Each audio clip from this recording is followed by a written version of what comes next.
I planned something different today, but on YouTube recommendation came up a review of the Malazan series. I don't know what the main title is for the series itself, if there is one. And I'd like to listen to these summaries, as I call them, what the hype is about, these very big series which are just too long to delve into, at least for me, because it's most of them are a waste of time. Let's be honest. Especially nowadays, everything 15 volume, every volume is 1200 page long. It's just nonsense. I'm yet to find a book which is over 500 pages and worth reading. Maybe sometimes I don't mean it's not worth knowing the story, but where you couldn't just cut out large chunks of the novel, and I mean like 200 pages without losing anything. So these writers are just wasting your time. Wheel of Time is especially famous for this. Like, you can straight out, without hesitation, without losing a single word, single letter of meaning, escalation or build up, you can cut out 5 to 8 books. You can simply drop them. And you don't lose anything. Why aren't these printed? Stephen King is famously just writing, and the publisher companies just gave up on him. He writes too much and he's too famous to worth the time editing it, the work time. Just why bother when the people are buying it anyway? And it's like, a lot of time, these books are not to be read. They are to put on the shelf. I have a relative who is relatively rich. Spending half the year abroad and doing all the skiing and bungee jumping and all that kind of stuff. Okay, not bungee jumping, but you know what I'm talking about. And I know, because I asked them. Yeah, I heard about that book. Did you read it? Would you recommend it to me? I just like to read. Not that much when, it's I'm drifted to movies and computer games.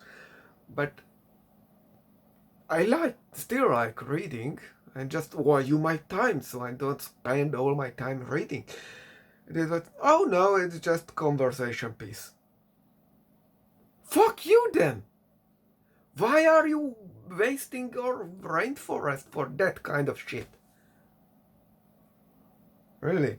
So, what is this Malazan about? Oh, it's over a million years, and all these people and factions and races and what?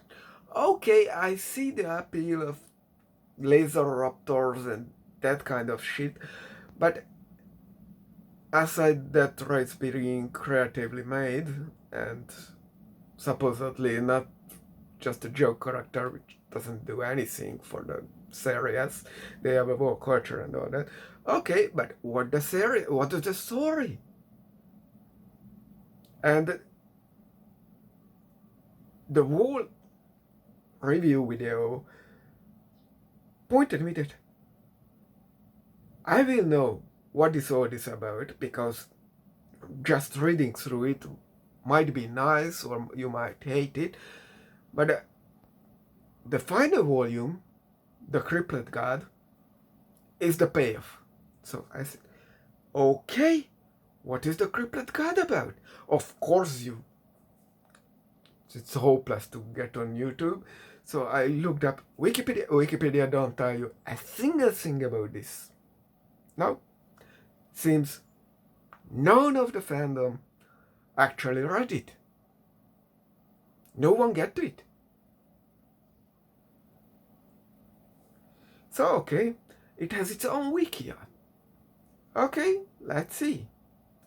The ancient wiki is now called Fandom Wiki.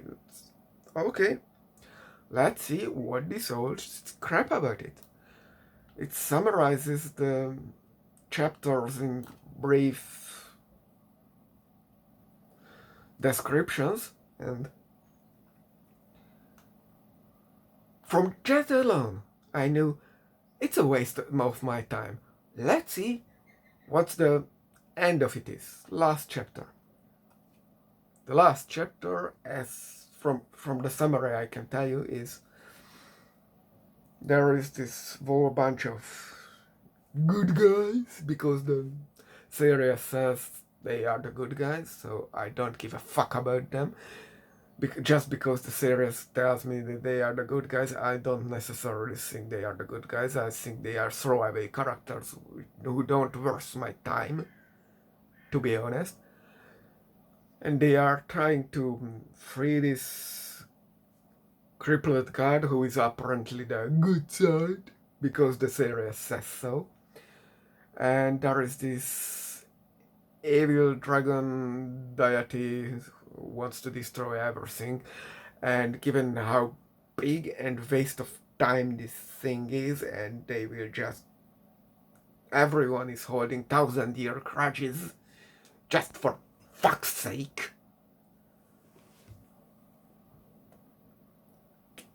Destroying the whole thing seems like a benefit to everyone. But okay. And the good guys want the good dragons to survive. So there are the good dragons, and there is the evil dragon deity who wants to destroy all. You know what that is? Because I know. I've read it. It was a waste of time, but I read it. It is Dragonlance Chronicles. Malazan is just the Dragonlance Chronicles, the original trilogy. You know, summer, autumn, winter, I think. That's it. Just in 1,000,000 pages. Maybe the writing is better, because you really had to make an effort to make more bland and dry than the original Dragonlance Chronicles. Or was it winter?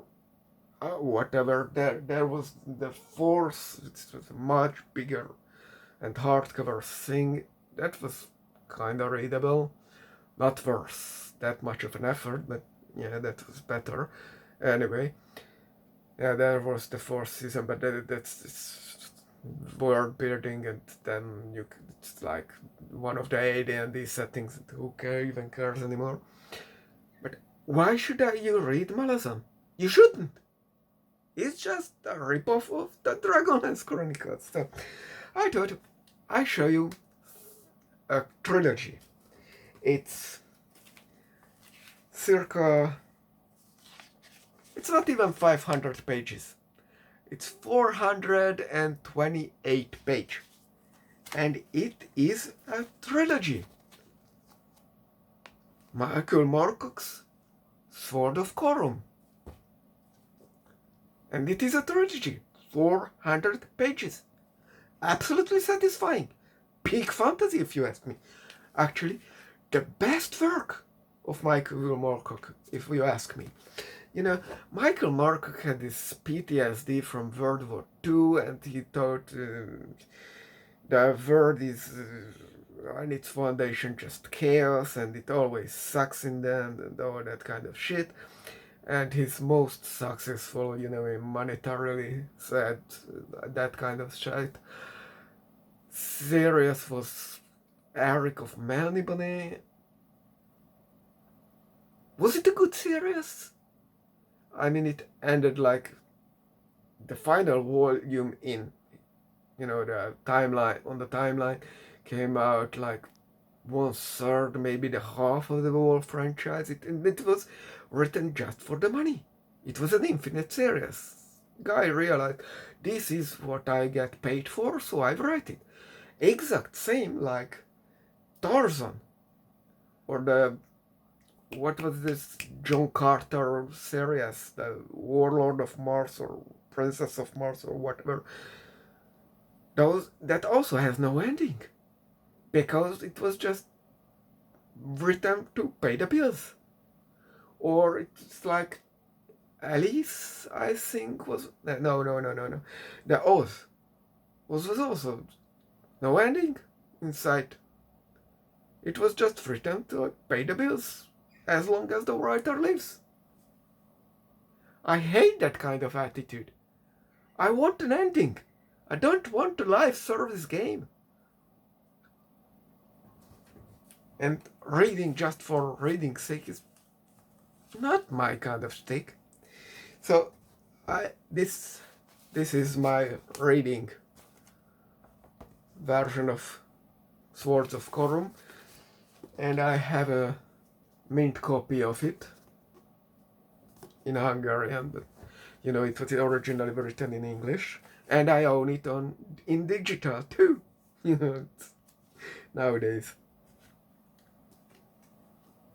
And unlike the other Michael Moorcock in Hero Forever, the central character is an archetype who is the hero with capital letters. The basic setting is there is chaos, there is order, and both suck. Because in chaos you very soon lose your life. And it's ever changing and it's changing too rapidly to have any value for a mortal. And order is the other side of the bad things, because order ends up in static, no change ever. You become a statue, literally. The beings in the end goal of order is to become a statue. And there is Balance, who sends this hero Forever to strike on whichever side is gaining too much power. But in the end, it's always chaos wins and all that kind of stuff. In the end of Swords of Corum, both sides are destroyed. Thank you. And the mortals are left to live their lives. And everyone just fucks on equilibrium, the balance thing. Which don't have gods or anything, it's just a big AO god level, over god level entity or whatever. And the whole thing starts with the first couple of chapters start with as a very city fantasy, I call them. I have this urban fantasy where Conan or whoever goes into the wilderness and chops off the head of the dragons and all that kind of thing. And there is, for me at least, there is the city fantasy where factions and billionaires, lineages of aristocracy are fighting with monetary and hierarchy, whatever the aristocrats do, that kind of feud, and it's not open most of the part, but it's background machinations, and I hate those. I will be honest with you, I hate those. There is a series where Universe, which book I read, and I had to, and I was writing reviews, and one of the authors said, "Could you read my books?" And I said, "I'm sorry, but," I literally sent me a message. Author asked me to review his book, but I said, you are writing city fantasy, and I could learn what makes it good, and sometimes from the get-go I see what makes it good, that it is good if you are into that kind of that genre, subgenre, but I don't want to learn it. See, so we settled at that. Anyway, this one starts with it, but very soon the central race, Corum, who is kind of a fairy or elf, more like elf, but they have, they became decadent and they just building all these structures and live there, and they don't even connect with other species, especially not species, but the other settlements. They have only maybe exchange letters once in 100 years. It's a very slow world already. The order took over. And there are no many races, at least not on this plane.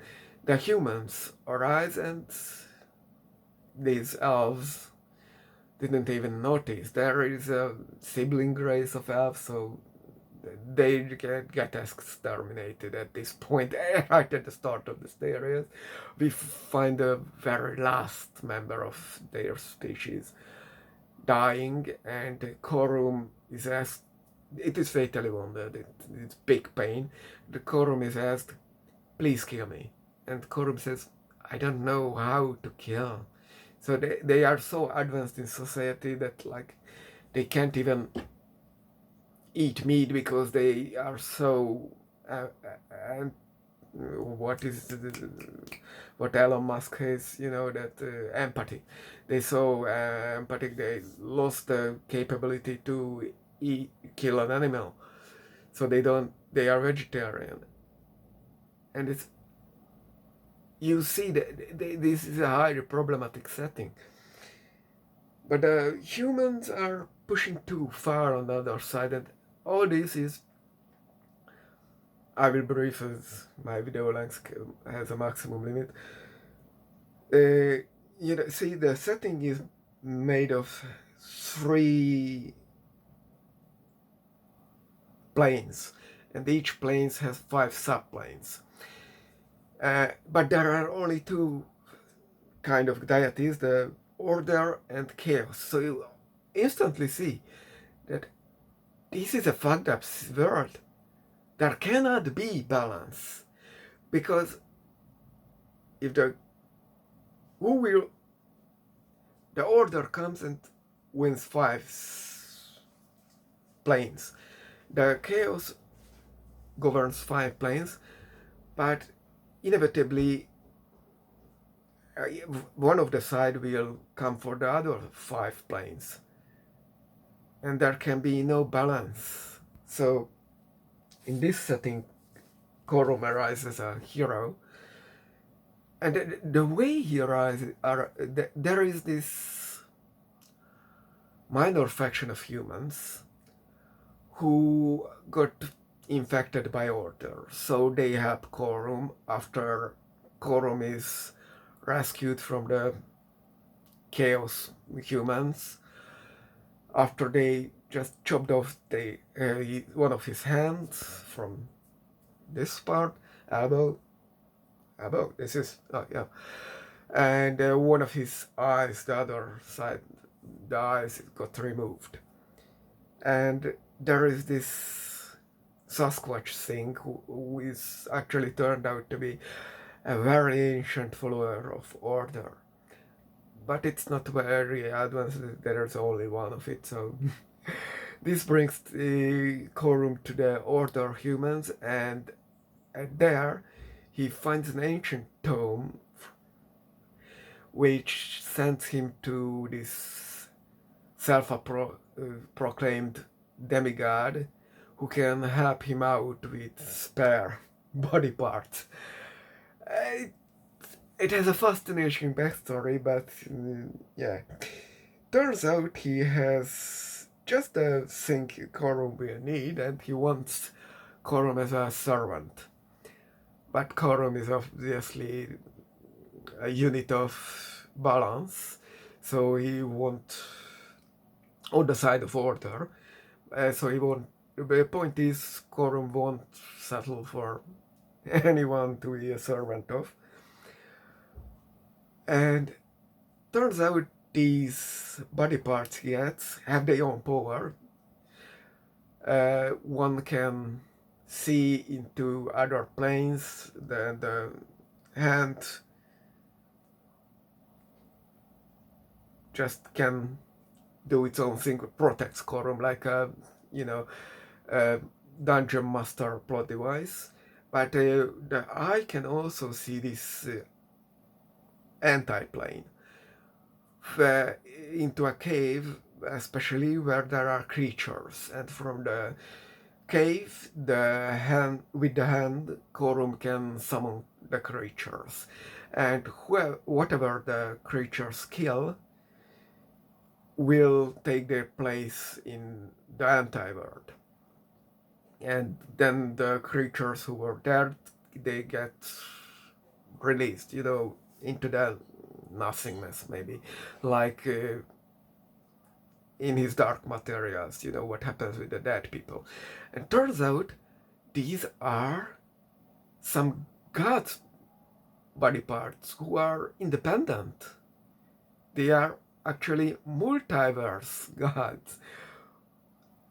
So they are, so to say, above God and our order and chaos, and even don't care about the balance. And all the multiverse are full of gods' body parts. Chaos gods, order gods, whatever you want. And a lot of the trilogy is to find these body parts to kill the Corum's 15 planes inhabiting chaos gods. He wants the order gods to take over. And it's a fascinating series because every chapter even starts with a brief description of what is in the series. So if you want to just skip over the War trilogy, which is only 400 pages, you can. And you can grasp the core of the story. And the descriptions are, even though they are spoilers, they make you read the whole thing because it's fascinating. Ton of things are in these 400 pages. I'm running out of time, so I'm trying to. I will make another video because it's the greatest work, one of the greatest work in fantasy literature. Yeah.